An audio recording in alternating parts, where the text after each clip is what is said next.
পাকিস্তান ভারত সংঘাত যত দীর্ঘায়িত হচ্ছে, দুই দেশ ছাপিয়ে তার প্রভাব পড়তে শুরু করেছে দক্ষিণ এশিয়ার ক্রিকেট ক্যালেন্ডারে। দুই দেশের সঙ্গেই হোম অ্যান্ড অ্যাওয়ে সিরিজ আছে বাংলাদেশের। এমন পরিস্থিতি বিরাজ করলে কি হবে সিরিজগুলোর ভবিষ্যৎ?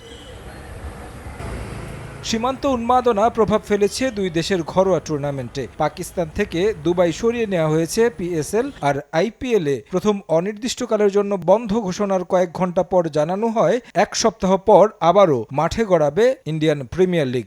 বিসিসিআই এমন ঘোষণা দিলেও সবকিছু নির্ভর করছে দুই দেশের পরিস্থিতির উপর। ভারতের ধর্মশালায় দিল্লি ক্যাপিটালস ও পাঞ্জাব কিংস ম্যাচে যে অভিজ্ঞতা হয়েছে তাতে বিদেশি ক্রিকেটাররাও কতটা আগ্রহী হবে এমতাবস্থায় ভারতে ম্যাচ খেলতে, সেটাও এখন প্রশ্নের বিষয়।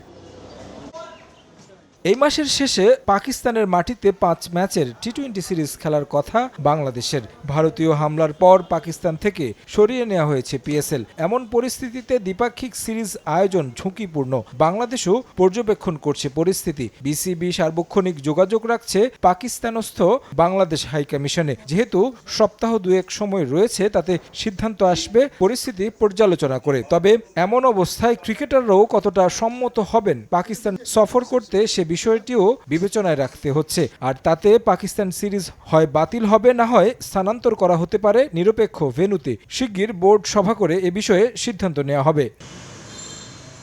আগস্টে ভারতের বিপক্ষে দেশের মাটিতে টাইগারদের আছে রঙিন পোশাকের সিরিজ। পরিস্থিতি অবনতি হলে নির্ধারিত সময়ে আইপিএল সম্পূর্ণ না হলে পিছিয়ে যেতে পারে বাংলাদেশের এই সিরিজও। এমনকি সময় পরিবর্তন হতে পারে আসন্ন এশিয়া কাপেরও। ভারতীয় গণমাধ্যমের দাবি, আইপিএল শেষ পর্যন্ত এ সময়ের মাঝে সম্পূর্ণ না হলে বাংলাদেশের বিপক্ষে সিরিজ ও এশিয়া কাপ স্থগিত করে দেয়া হবে আইপিএল এর সময়। তাছাড়া কিছুদিন আগেও খবর আসে বাংলাদেশ সফর করতে চায় না ভারত।